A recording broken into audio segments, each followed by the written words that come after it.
여러분, 부활신앙이라는 말을 들어보셨습니까? 혹시 들어보신 적 있다면, 부활신앙이라는 것이 무슨 의미인 것 같습니까? 부활신앙. 부활신앙이라는 말을 들으면 다만 이런 질문이 생길 수 있습니다. 신앙이 다 똑같은데 무슨 부활신앙이라는 게 또 있는가?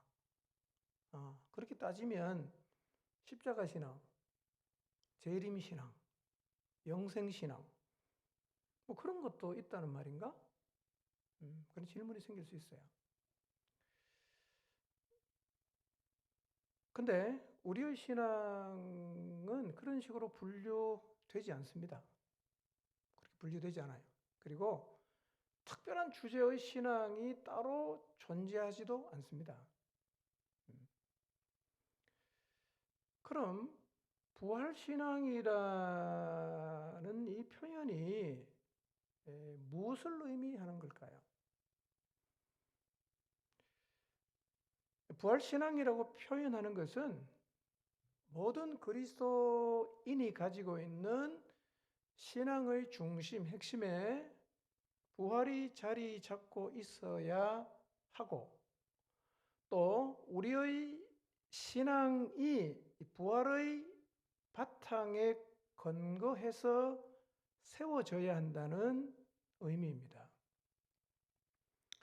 부활신앙, 재림신앙, 십자가신앙, 이런 표현을 우리가 쓰지 않아야 되지만 굳이 이 부활이라는 특정한 단어를 넣어서 부활신앙이라고 표현하는 이유는 우리의 신앙에서 부활이 그만큼 중요하다는 거예요.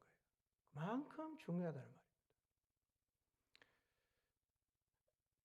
그래서 우리가 무슨 일을 하든지, 예컨대 봉사를 하든 헌신을 하든 복음 전파를 하든 어떤 형태의 인생을 살아가든지 간에 우리의 신앙의 바탕에는 늘 이 부활이 있어야 된다는 말이에요. 바탕에 부활이 있어야 돼요. 이렇게 예수님의 부활과 우리의 부활이 신앙생활의 근간이 되어야 함에도 우리는 부활 주일에만 생각하는 경향이 있어요. 부활 주일에만 부활을 기억합니다. 그래서 부활 주일이 아닌 주일에 부활에 대한 설교를 하면 속으로 이런 생각이 들죠. 오늘 부활 주일도 아닌데 왜 부활에 대한 설교를 하지? 이런 생각을 한단 말이에요. 오늘도 주보를 받아들고 설교 제목을 보면서 부활주일 지나갔는데 왜 또 부활 얘기할까? 그런 생각을 하신 분이 계셨을지 모르겠습니다.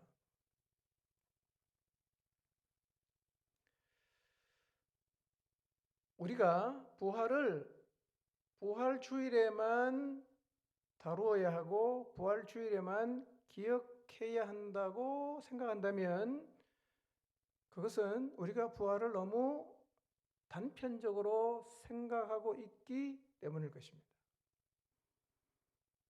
단편적으로 생각한다는 말은 부활을 기독교를 형성하게 만든 아주 중요한 사건으로 기억을 해서 부활했다는 사건 자체를 부인하지는 않지만 그 이상의 의미도 부여하지 않고 있다는 말이에요.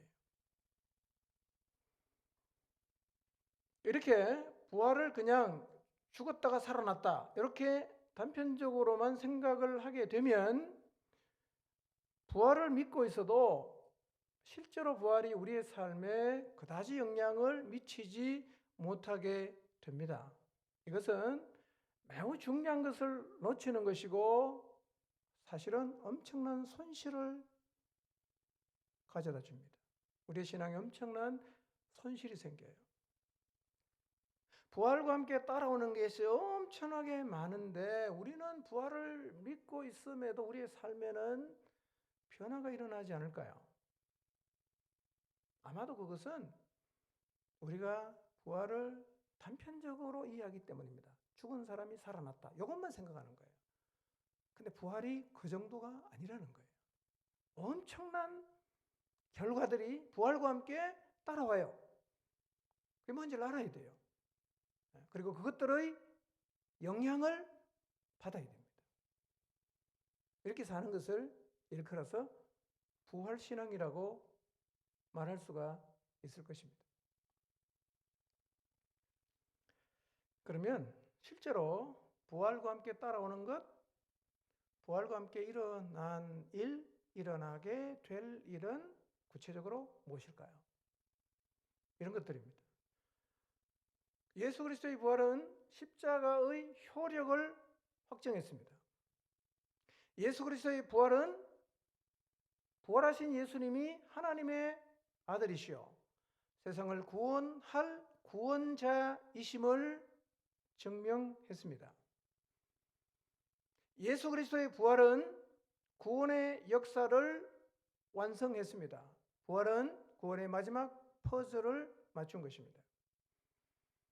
예수 그리스도의 부활은 하나님의 약속이 반드시 이루어지고 믿을만 하다는 것, 믿을 수 있다는 것을 증명했습니다. 우리는 예수 그리스도의 부활을 통해 심판, 재림, 영생, 영벌에 대한 약속도 그대로 이루어진다고 믿을 수가 있습니다. 예수님의 부활은 우리의 부활을 확정했습니다. 그분이 첫 열매로 부활하셨다면 다음 열매로 우리도 반드시 부활합니다. 부활에 따르는 거예요. 부활하신 예수님은 지금 살아계십니다. 그리고 우리와 함께 계십니다. 우리 안에 계십니다. 예수 그리스도의 부활과 함께 예수님께서 이 땅에 사실 때 하셨던 모든 말씀도 다 살아났습니다. 모두 다 살아났습니다. 이 모든 일들이 부활과 함께 따라온 일이고 앞으로 일어날 일들입니다.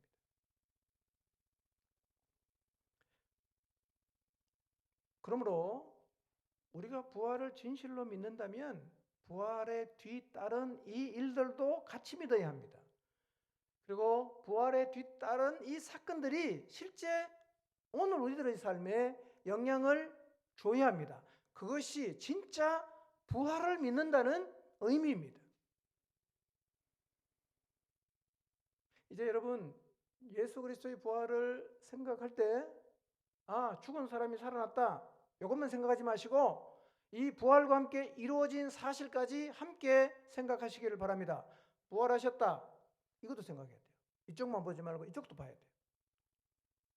그렇게 부활과 더불어 부활에 따라온 일을 묵상하기를 시작해 보십시오. 이게요 우리의 가슴을 뛰게 만들어요. 매우 흥분하게 만듭니다. 부활이 진짜 대단한 일이에요.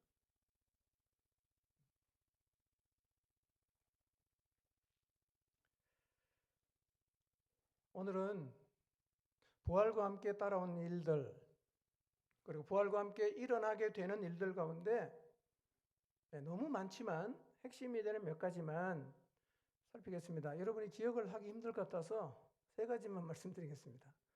세 가지는 다 기억할 거예요. 오늘 설교를 마치고 나면 부활하면 세 가지가 다 기억나야 돼요. 한 덩어리로 기억하셔야 됩니다.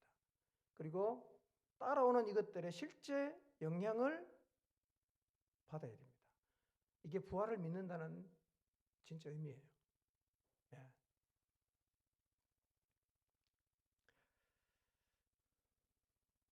자, 부활과 함께 따라온 것의 첫 번째. 부활과 함께 예수님이 이 땅에 사실 때 하셨던 모든 말씀이 살아났습니다. 여러분, 이 말씀은 살아있는 거예요. 하나님 말씀은 살아있고 운동력이 있어요. 왜냐? 이 말씀을 하신 예수님께서 부활하셔서 지금 살아계시기 때문에 이 말씀도 다 살아났어요. 살아있는 말씀. 여러분, 만약에 예수님께서 십자가에서 죽으심으로 끝났다면 그분이 살아계셨어요. 어떤 말씀을 하셨더라도 그 말씀도 다 그냥 죽어버리는 거예요. 끝나는 거예요. 그런데 이 땅에 살 때 예수님이 많은 말씀을 하셨는데 그 말씀을 하신 분이 자기 자신이 자기 자신의 미래에 대해서 예견했던 것처럼 내가 십자가에 죽었다가 3일 만에 다시 살아난다? 그러면 내가 하나님의 아들이라는 사실을 믿으라고 하셨는데 그분이 진짜 살아나셨어요. 그렇다면 그분이 이 땅에 사실 때 하셨던 말씀은 어떻게 될까요? 다 살아났어요. 여러분, 성경 말씀은 지금도 살아 있습니다. 살아 있기 때문에 활동해요. 그 말씀이 사람을 변화시키지 않습니까? 말씀에는 대단한 능력이 있지 않습니까? 이 말씀이 곧 하나님이에요. 부활이 뭘 가지고 왔는가? 그분이 이 땅에 사실 때 하셨던 모든 말씀이 다시 살아나게 하는 결과를 가지고 왔습니다. 여러분, 상식적으로 생각해 보세요. 예수님이 이 땅에 사실 때 굉장히 중요한 말씀을 많이 하십니다. 미래에 대한 얘기도 하시고 영혼에 대한 얘기도 하시고 굉장히 중요한 얘기, 너희들 인생 이렇게 살아야 돼, 다 말씀하셨어요. 근데 그분이 말씀하신 대로 죽었다가 다시 살아났으면 이 말씀이 살아날까요, 안 살아날까요? 살아나지요. 살아나지요. 너무 당연한 얘기입니다. 아시는 것처럼 예수님은 세상에 계실 때 많은 말씀을 하셨어요. 많은 말씀을 하셨어요. 우리는 이제 이 말씀을 새롭게 들어야 됩니다. 새로운 마음으로 들어야 돼요. 아, 이게 살아있는 말씀이구나. 이거 그냥 한쪽 귀로 듣고 흘려 버려서는 절대로 안 되는 말씀이구나. 이렇게 하나님 말씀을 우리가 새로운 자세로 대하기를 시작해야 됩니다. 부활을 믿는다면. 부활을 믿으면서 이 하나님 말씀을 귀천으로 흘려 보내면 안 돼요.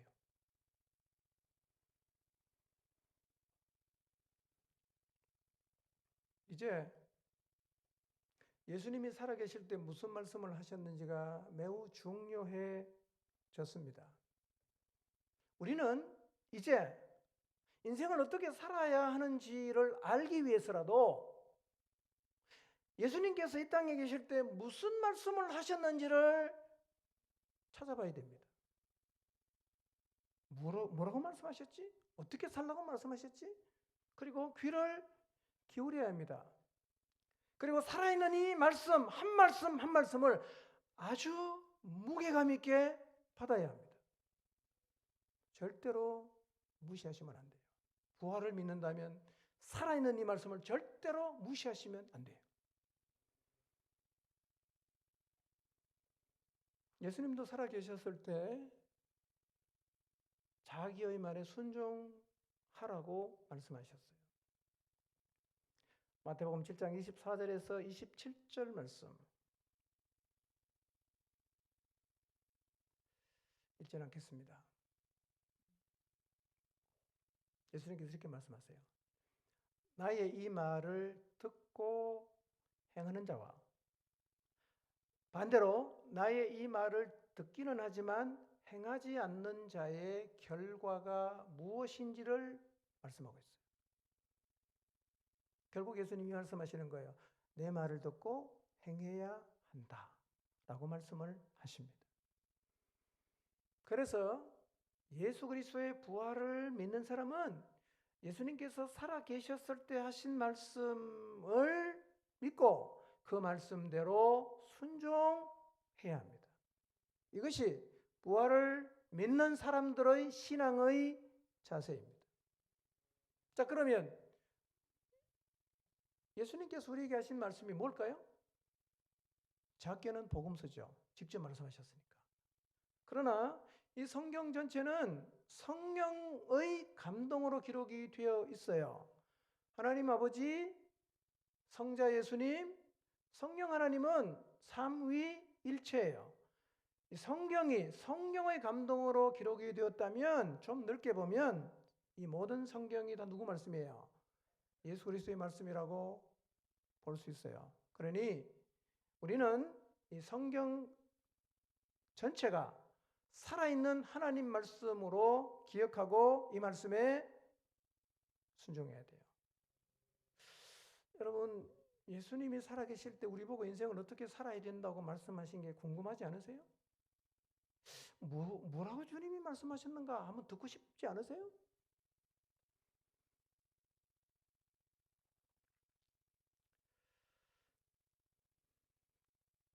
자, 주님이 많은 말씀을 하셨어요. 근데 이 마지막 때를 살고 있는 우리가 기억해야 될 말씀 한두 가지만 간단하게 제가 찾아드리고요. 나머지는 여러분이 복음서를 직접 읽어보시고 성경을 읽어보세요. 어떤 마음으로 읽냐?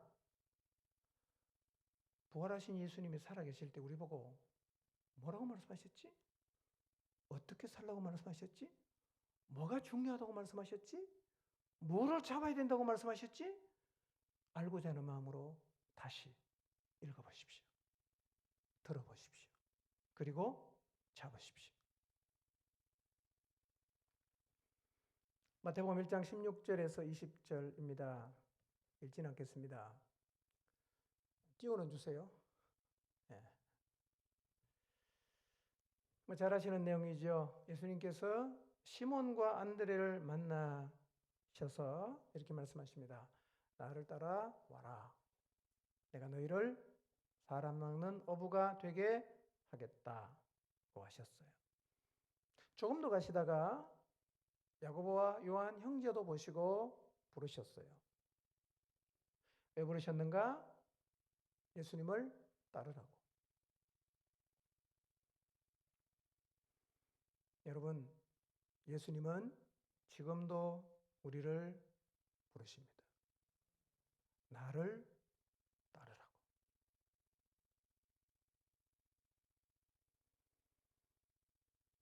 이 살아있는 이 말씀을 마음에 담으시길 바랍니다. 예수님 우리를 불러요. 나를 따르지 않을래? 나 따라와. 이렇게 불러요. 예나 지금이나 주님을 따르는 사람이 너무 적지 않습니까? 세상을 따라가지요. 주님 잘 안 따라와요. 예수님께서 말씀하셨어요. 좁은 길로 가라. 넓은 길은 사람이 많이 가지만 너희가 걸어가야 될 길은 좁고 협착한 길이어서 따르는 사람이 적지 않지만 너희는 좁은 길을 가야 된다라고 말씀하셨어요. 우리가 걷는 길이 좁은 길이지만 그러나 주님은 지금도 우리를 부르십니다. 나를 따르라고. 나를 따르라고 부르시는 이 주님의 말씀을 오늘 이 아침에 다시 가슴 깊이 새기시고 이 말씀이 우리 모두의 마음속에 살아있게 되기를 바라고 우리 모두가 살아있는 이 주님의 부르심을 붙잡게 되기를 바랍니다. 나를 따라라.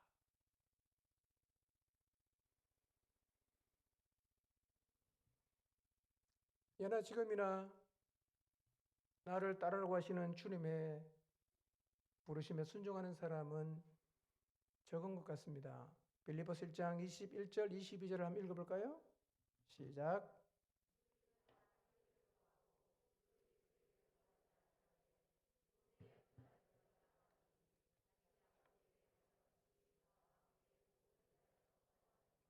네. 사도 바울이 빌립보 교회에 보낸 편지입니다. 2장에 가서 바울이 이런 말을 하죠. 그들이 다 자기 일을 구하고 그리스도 예수의 일을 구하지 않는다.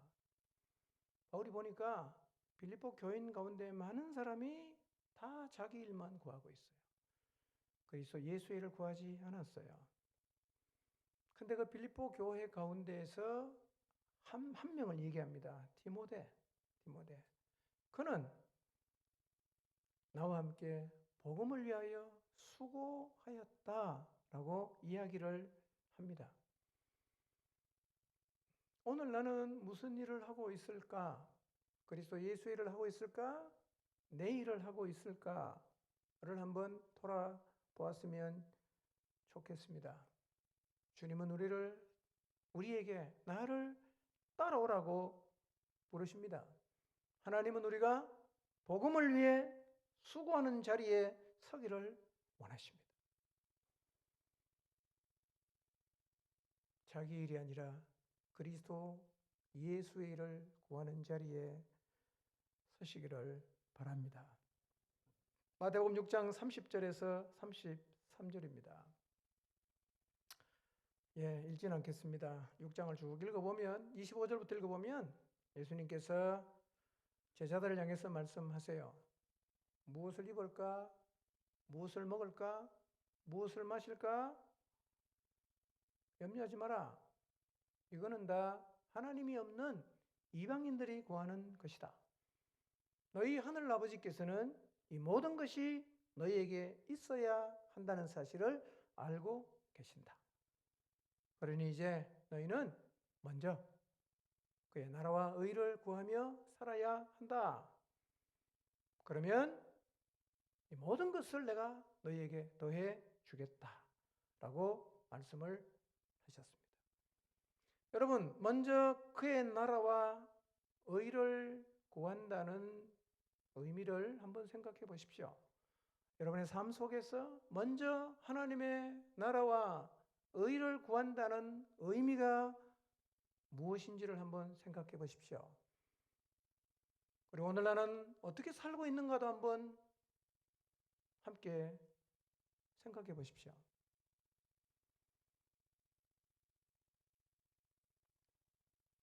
우리 모두는 하고 싶은 일이 많습니다. 그리고 해야 할 일도 많습니다. 그러나 그 누구도 자기가 하고 싶은 일을 다 하고 해야 할 일을 다 하면서 살아갈 수는 없습니다. 그래서 10가지를 하고 싶어도 내가 할 수 있는 여력이 2가지밖에 안 되니까 10개 중에 2개를 선택하는 것입니다. 내가 해야 할 일이 20가지가 있지만 내가 갖고 있는 역량으로 4개밖에 못한다면 20개 중에 16개는 버리고 4개만 잡아야 되는 거예요. 그런데 예수님께서 말씀하시죠. 너희가 세상에 살 동안 먼저는 하나님의 나라와 의를 구하며 살아라. 누가 이렇게 말씀하셨어요? 예수님께서. 인생의 우선순위를 어디에 두어야 하는지를 예수님은 살아계실 때 이미 우리에게 말씀해 주셨습니다. 그분이 부활하셨기 때문에 이 말씀 다시 살아났어요. 살아있습니다. 먼저 그의 나라와 의를 구하며 사시기를 바랍니다. 부활이 있잖아요. 손해가 아니에요. 인생 허비하는 거 아니에요.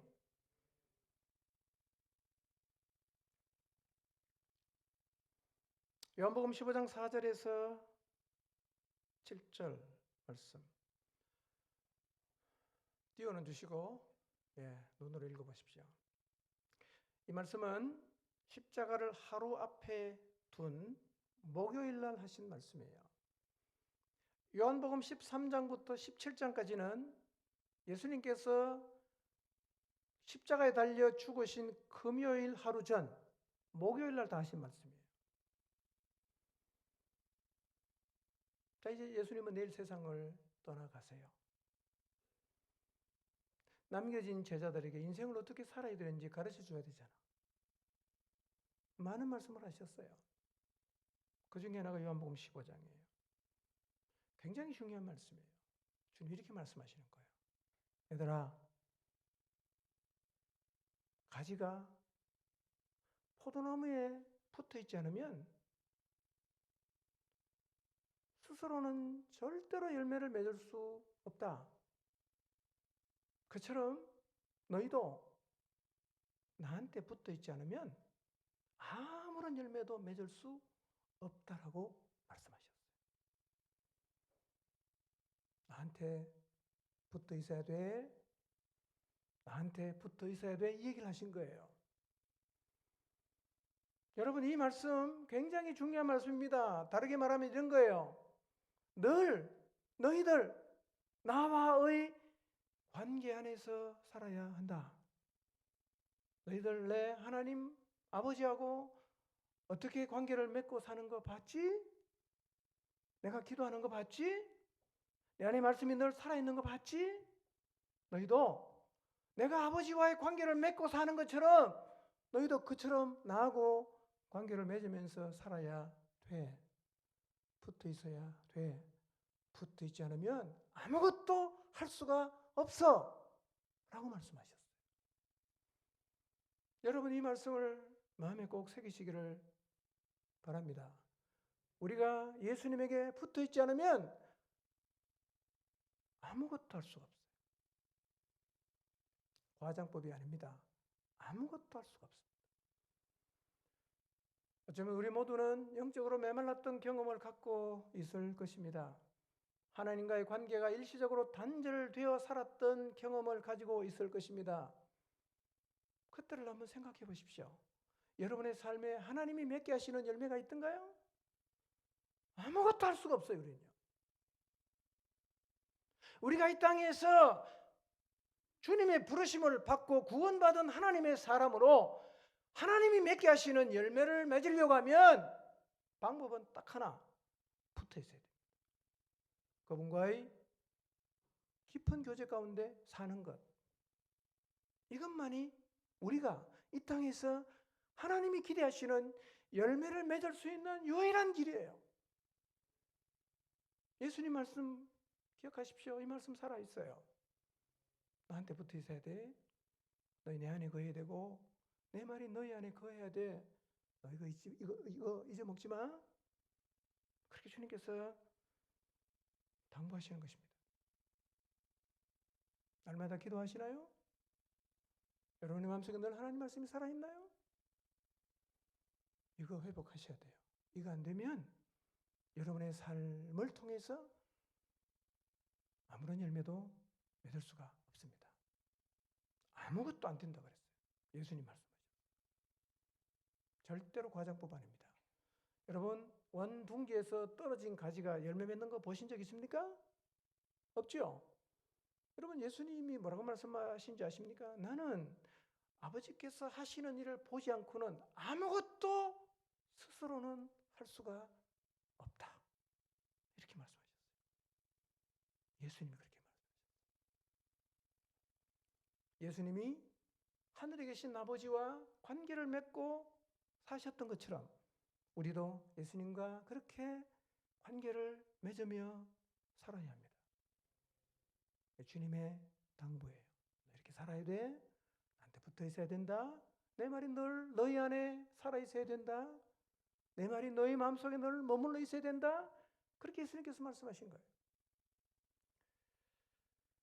저는 이번 한 주간 우리 모두가 복음서를 다시 읽으면서 예수님께서 우리에게 무엇을 말씀하셨는가를 다시 한번 더 마음에 새기고 그 말씀이 우리의 마음속에 살아있게 하고 그 말씀을 붙잡는 시간을 가져보시기를 원합니다. 성경 읽기 어플 있죠? 일어나서 그거 틀어놓으세요. 세수하고 출근 준비하면서 들어보세요. 귀를 쫑긋 세우고 도대체 예수님이 뭐라고 말씀하셨나? 나보고 어떻게 살라고 말씀하셨나? 뭘 붙잡고 살아야 된다고 말씀하셨나? 알고자 하는 마음으로 다시 들어보십시오. 그렇게 할 이유가 있는 이유는 부활을 믿는 우리가 잡아야 하는 게 바로 부활하신 예수님께서 하신 말씀이기 때문이에요. 말씀을 잡아야 됩니다. 정직하게 우리를 한번 돌아볼까요? 우리를 돌아봅시다. 나는 지금 무엇을 잡고 있을까? 어떤 가치를 붙잡고 있을까? 우리가 만약에 예수 그리스도의 부활을 믿는다면 확신차게 예수 그리스도의 말씀을 잡아야 합니다. 아멘입니까? 예수 그리스도의 말씀을 잡아야 합니다. 살아있는 이 말씀을 붙잡고 그 말씀에 순종하는 신앙을 일컬어 부활신앙이라고 할 수가 있을 것입니다. 모두의 마음속에 하나님 말씀을 굳게 잡는 은혜, 우리 모두의 마음속에 주님이 주신 살아있는 말씀이 다시 살아 약동하게 되는 은혜가 있기를 주님의 이름으로 축원합니다. 부활과 함께 따라온 것의 두 번째가 있습니다. 부활은 예수님이 세상 끝날까지 우리와 함께 하시는 복을 가져왔어요. 놀라운 복입니다. 요한계시록 1장 18절 한번 읽어볼까요? 시작.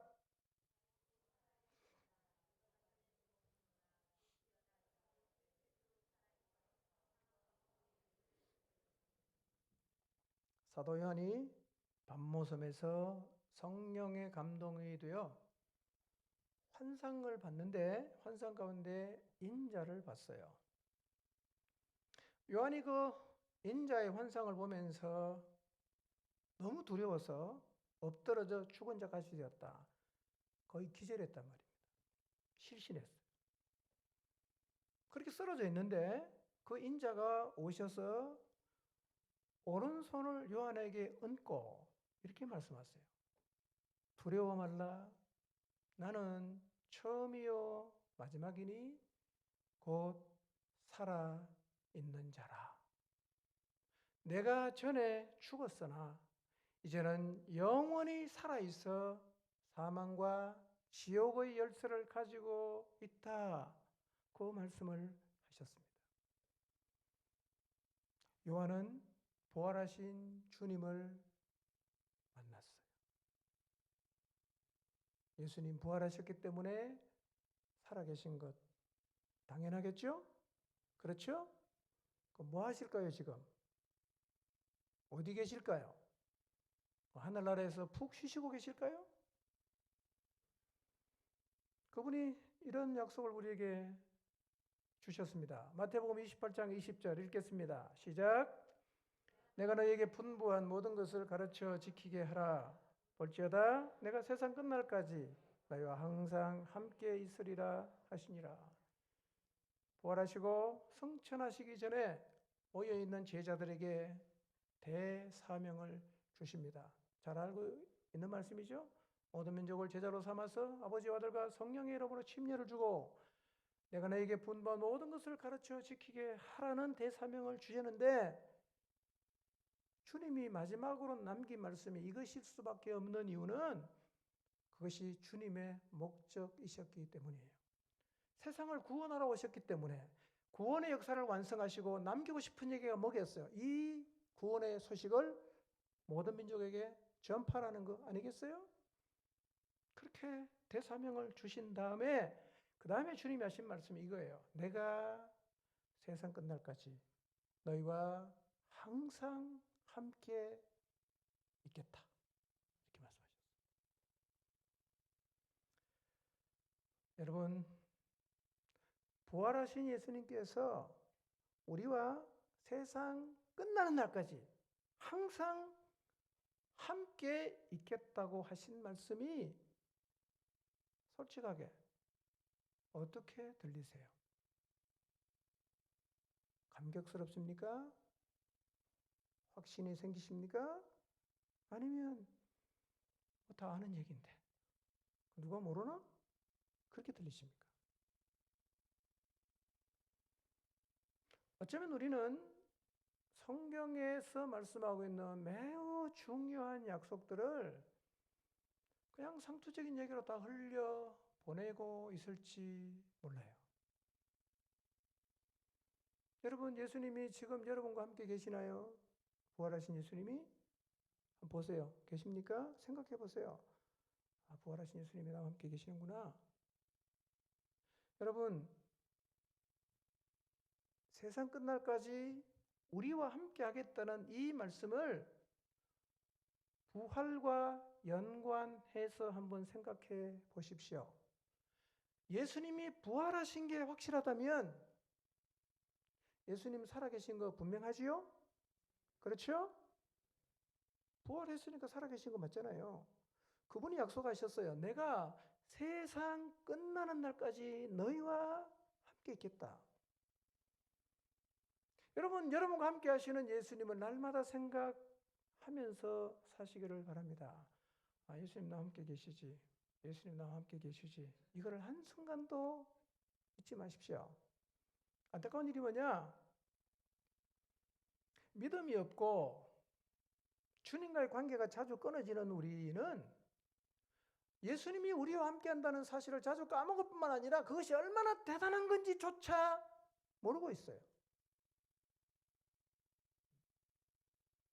여러분, 돈 많은 부자가 여러분의 백그라운드가 되어주면, 권력을 가진 사람이 여러분의 백그라운드가 되어주면 든든하지 않겠어요? 부활하신 예수님께서 세상 끝날까지 우리와 함께 계시겠답니다. 근데요, 이 사실을 진짜 우리가 인식하기 시작할 때 놀라운 일이 일어나요. 부활하신 예수님께서 나와 언제나 함께 계신다는 사실을 인식하면 굉장한 일이 일어나요. 성경에서 그런 사람 한 2명만 찾아보는데 먼저 다윗을 봅시다. 역대상 11장 9절입니다. 짧으니까 읽어보겠습니다. 시작. 함께 계시니 다윗이 점점 강성하여 가니라.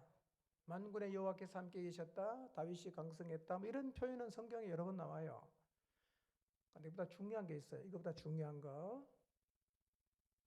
하나님이 다윗과 함께 했어요. 근데 그보다 더 중요한 게 뭐냐? 다윗 자신도 하나님이 지금 자기와 함께 계신다는 사실을 인식하고 있었다는 거예요. 언제부터 그랬냐? 10대 때부터 그랬어요. 10대 때부터. 이게요, 다윗에게는 엄청난 힘이었어요. 하나님이 나와 함께 하신다. 시편 23편에도 그런 고백하지 않습니까? 주께서 나와 함께 하십니다. 이 하나님이 나와 함께 하신다는 것이 다윗의 인생에 어떤 의미였는가? 사무엘상 17장 45절에서 47절을 보면 앞뒤로 쭉 읽어보시면 골리앗과의 전쟁하는 얘기가 나와요. 골리앗은 장수였어요. 엄청 키가 컸습니다. 기골이 장대했습니다. 그래서 이스라엘의 군인들이 감히 나서지 못하고 바위에 숨고 다 동굴에 숨어 있습니다. 그런데 17세밖에 안 되는 이 어린 소년 다윗, 체구도 그리 크지 않은 다윗이 물맷돌 하나를 들고 골리앗을 향해서 돌진했는데, 여러분 이 힘이 어디서 나온지 아십니까? 이 소년 다윗이 골리앗을 향해 돌진할 수 있는 힘은 하나님이 나와 함께 하신다. 여기에서 나왔어요. 두려워하지 않습니다. 하나님이 나와 함께 계셔. 하나님을 욕하는 저 이방 개 같은 인간은 하나님이 처단하실 거예요. 그리고는 물맷돌을 들고 골리앗을 향해 달려나갔어요. 이게 하나님과 함께함을 인식하는 사람에게서 나타나는 힘이에요. 이 힘을 다윗이 알고 있어요. 다윗이 제일 두려운 게 뭔지 아세요? 하나님이 자기를 떠나는 걸 제일 두려워했습니다. 떠나는 걸 제일 두려워해요. 시편 51편 11절 한번 볼까요? 읽어보겠습니다. 시작. 나를 주 앞에서 쫓아내지 마시며 주의 성령을 내게서 거두지 마소서. 바세바를 범하는 죄를 지은 후에 나단 선지자의 책망을 받고 다윗은 내가 잘못했다고 회개합니다. 나단 선지자가 하나님이 당신의 죄를 용서했다고 말씀해줘요. 근데 이 일 후에 다윗이 하나님 앞에 드린 기도가 시편 51편이에요. 그 내용 중간에 다윗이 이렇게 기도해요. 나를 주 앞에서 쫓아내지 말아주십시오. 하나님 나를 버리지 말아주세요. 하나님 나를 제발 떠나가지 말아주십시오. 이게 기도예요. 내게 있는 성령, 나와 함께 역사했던 성령을 제게서 거두어 가지 마십시오. 하나님과 단절되지 않게 해주십시오. 이게 다윗의 절박한 기도예요. 왜 이런 기도하는지 아십니까? 함께함의 힘을 다윗은 알고 있어요. 하나님과 함께 했을 때 다윗은 세상에 두려운 게 없었어요. 죄를 짓고 나니까 제일 두려운 게 뭐냐? 하나님이 자기를 떠나가는 거예요. 여러분 이게 두려우세요? 여러분 뭘 두려워하십니까? 하나님 떠나는 거 하나도 혹시 안 두려운 건 아닌가요?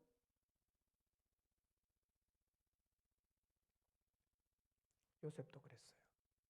창세기 45장 5절에서 8절인데요.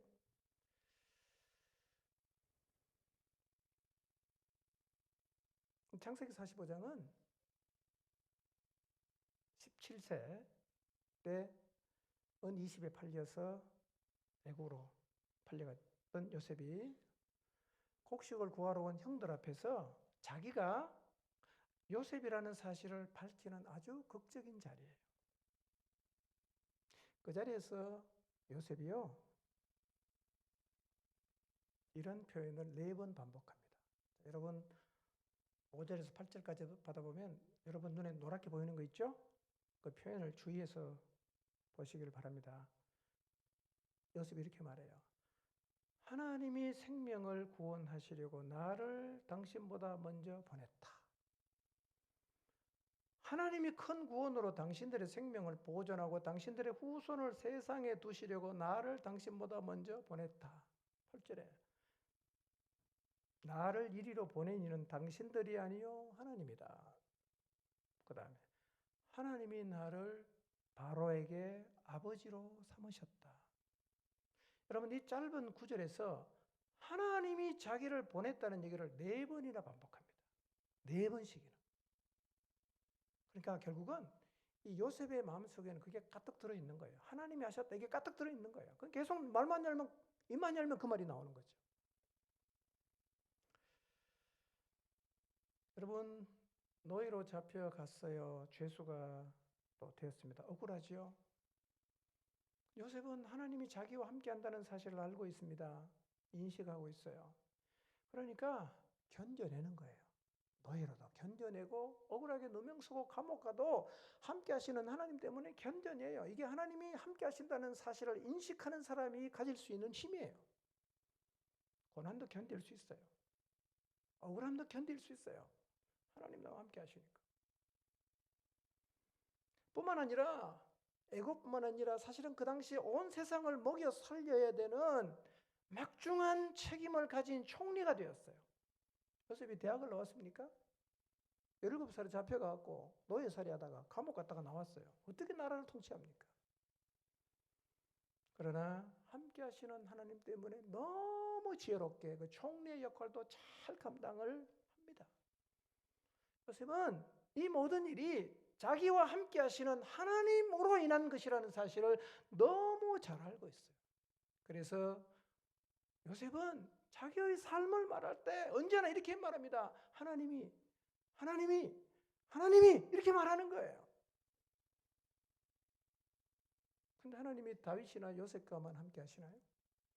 부활하신 예수님은 우리와 세상 끝날까지 항상 함께 있겠다고 약속하셨는데 여러분 이 약속의 말씀을 오늘 여러분의 마음속에 깊이 새기시기를 바랍니다. 하나님이 함께 하신다. 힘이에요. 힘이에요. 굉장한 힘이에요. 여러분 하나님은 우리와 함께 계세요. 그 하나님을 기억하면서 지금 여러분의 삶의 형편이 어떠하든지 간에 하나님을 주어로 해서 여러분의 삶을 한번 설명해 보십시오. 재수가 나쁘다. 운이 없다. 하나님 날 버렸다. 이게 아니라 하나님이 주어가 돼서 여러분의 인생을 한번 설명해 보십시오. 하나님은 우리와 함께 하십니다. 이게 부활과 함께 따라온 축복이에요.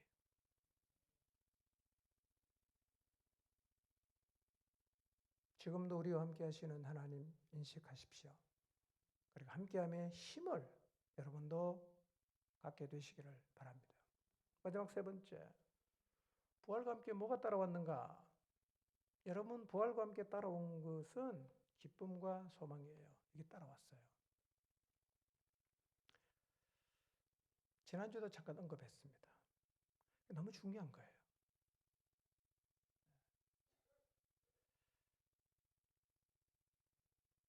여러분, 예수님께서 죽음을 이기고 부활하신 거 믿으시죠? 그렇죠? 우리는 예수 그리스도께서 상식을 뛰어넘고 거의 진리 수준에 가까운 죽으면 살아날 수 없다라는 이 법칙을 예수님은 깨뜨리시고 그분이 부활의 자리에 서신 것을 우리는 알고 있습니다. 보았습니다. 그런데 우리는 그것을 본 것으로 끝나지 않습니다. 어느 날 우리는 끝까지 하나님을 받아들이지 않는 사람들이 심판의 자리에 서 있는 것도 볼 것입니다. 볼 거예요. 그리고 하나님을 끝까지 거부한 사람이 영원한 멸망의 자리에 떨어지는 것도 보게 될 것입니다. 반드시 봅니다. 원래 우리도 심판받고 형벌을 받아 지옥에 가야 되는 사람들이었죠. 하나님이 세상을 사랑하셔서 아들을 보내서 우리의 죄를 대신해서 죽게 하시고 부활하심을 통해 구원의 역사를 완성하셨어요. 우리가 이분을 믿었어요. 우리의 죄가 사해졌어요. 우리가 구원받았어요. 우리는 이제 심판의 자리에 서지 않습니다. 우리는 멸망으로 가질 않아요. 우리 구원받았어요. 옛날 이런 노래 있었죠. 나 구원받았네. 너 구원받았네. 우리 구원받았네. 가만히 생각해 봤어요. 우리가 구원받았어요. 얼마나 기쁜 일이에요. 얼마나 감격스러운 일이에요. 구원이 기쁘십니까? 그 교회 다니면 다 받는 건데 그건 뭐가 중요해? 난 부자가 되는 게 더 좋아. 혹시 이런 생각을 갖고 계시진 않겠죠? 구원받았어요. 구원받았어요. 하나님 말씀 반드시 이루어지잖아요. 사람들이 심판의 자리에 서고 하나님의 심판한 결과로 영원한 지옥에 떨어지는 그 순간 우리가 구원받았으니까 얼마나 우리가 기뻐할 수 있겠어요. 그래서 부활은 우리에게 구원의 기쁨을 가져다 준 거예요. 구원받았어요. 그리고 영원한 생명을 누리는 자리에 설 것입니다. 그래서 부활은 우리에게 기쁨과 동시에 소망을 가져다 주었어요. 이제 우리에게는 소망이 있어요. 영원한 생명 누리는 소망. 부활의 주님을 다시 만나는 소망. 그분 앞에 이 땅에 살면서 주님을 위해 살았던 모든 삶을 보상해 주실 것에 대한 소망이 우리에게 있지 않습니까?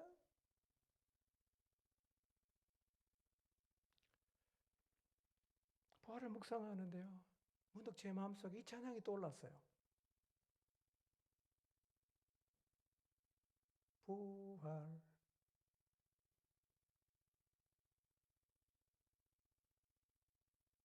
하셨네.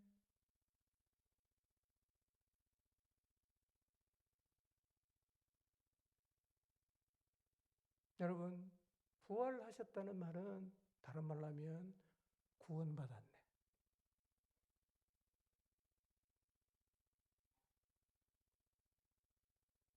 영생 얻었네라는 말과 똑같은 말이죠.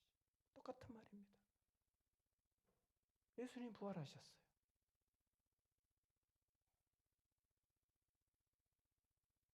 우리 구원받았어요.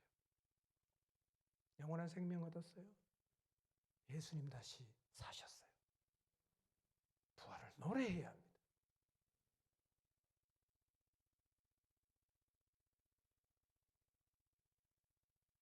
가사가 떠올랐는데 노래를 부르니까 음이 생각이 안 나. 근데 지난 수요일 날 이 찬양을 불렀어요. 너무 좋았어요. 근데 진짜 가사는 부활하셨네가 아니고 부활했네더라고요.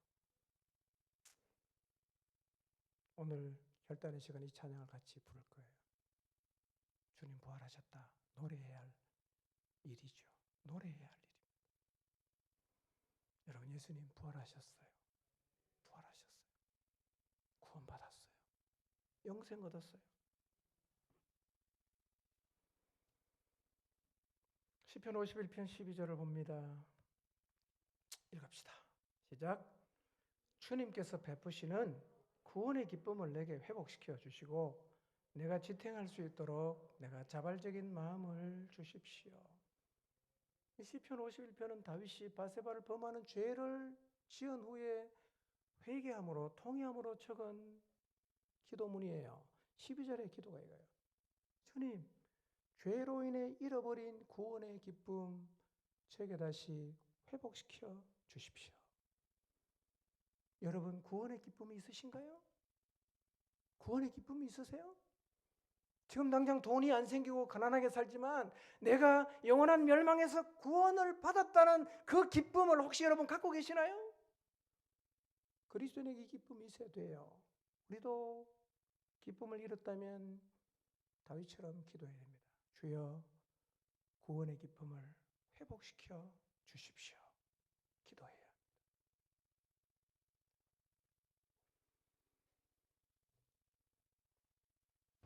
부활을 정말 믿는다면 부활과 함께 살아난 예수님이 하신 말씀, 성경 말씀을 붙잡으시기 바랍니다. 그리고 그 말씀을 따라 여러분의 인생을 살아가시기를 바랍니다. 말씀이 우리의 마음속에 이제 살아있어야 합니다.